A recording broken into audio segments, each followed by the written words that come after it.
بسم اللہ الرحمن الرحیم۔ السلام علیکم۔ توبہ کا ایک اور بیان۔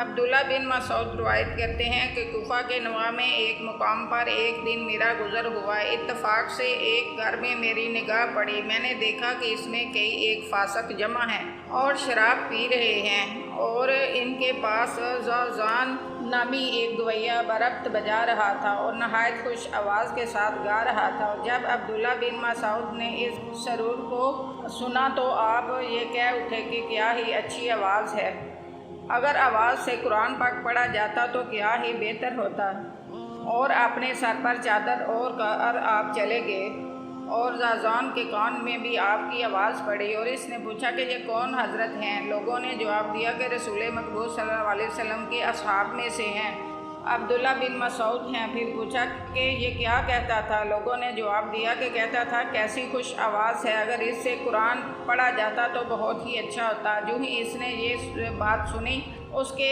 دل میں ایک ہیبت آ گئی اور اٹھ کھڑا ہوا اور اپنے بربط کو زمین پر دے ٹپکا، وہ ٹوٹ گیا۔ پھر وہ اٹھا اور حضرت عبداللہ بن مسعود کی خدمت میں حاضر ہو گیا اور اپنی پگڑی گلے میں ڈال دی اور آپ کے سامنے زار زار رونا شروع کیا۔ پس حضرت عبداللہ صاحب نے اسے گلے لگا لیا اور دونوں زار زار رونے لگ گئے۔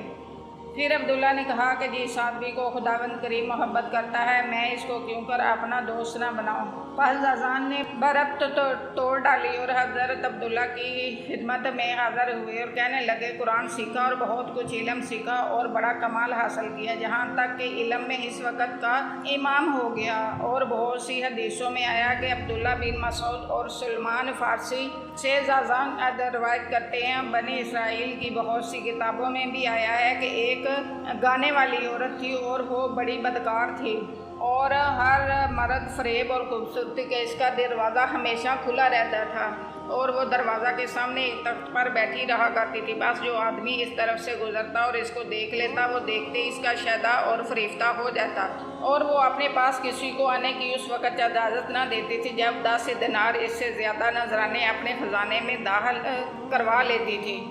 اس کی نظر بھی اچانک جب بنی اسرائیل کے عبدوں میں سے ایک عبد ایک دن اس کے کوچہ میں گزرا، اس کی نظر بھی اچانک جب کہ وہ تخت پر بیٹھی ہوئی تھی جا پڑی، دیکھتے ہی فریفتہ ہو گیا، اور حضرت عبد صاحب آہیں بھرتے ہوئے پھرتے ہیں اور اپنے نفس کا خوب جنگ و جدل ہو رہا ہے۔ آخر اس کے سوار کوئی چارہ دکھائی نہیں نہ دیا کہ مستجاب دعوات کی بارگاہ میں ہاتھ اٹھائے اور دعا مانگی، بدل دے اور اس دل کے بدلے الہی تو رب العالمین ہے۔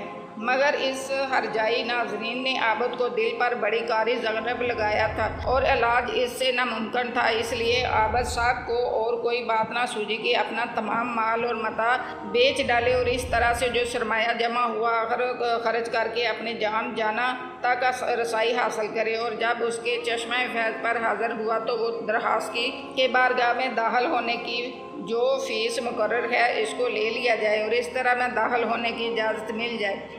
اس پر اس نے حکم دیا کہ میری وکیل کے پاس روپیہ جمع کر دو، چنانچہ اس نے روپیہ وکیل کو دے دیا اور اس نے اس سے وعدہ کیا کہ فلاں وقت پر تشریف لائیں۔ چنانچہ حسب وعدہ وہ اس عورت کے پاس آیا، وہ زیب و آرائش کے راستہ ہو کر تخت پر بیٹھی تھی۔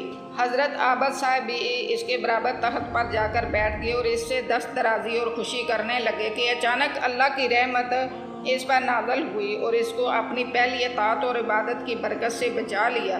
اس وقت عابد کے دل میں یہ خیال آیا کہ اگرچہ میں لوگوں سے پوشیدہ ہوں مگر اللہ جل شانہ عرش اعلیٰ سے میری اس ظہور حالی کو ہر حالت میں دیکھ رہا ہے۔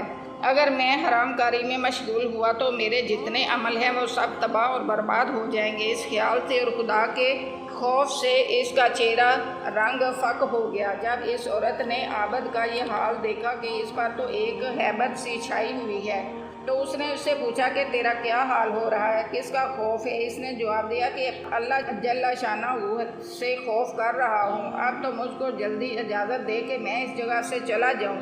عورت نے اس کو جواب نہ دیا کہ آنسو بھی اس پر بہت سے لوگ ہیں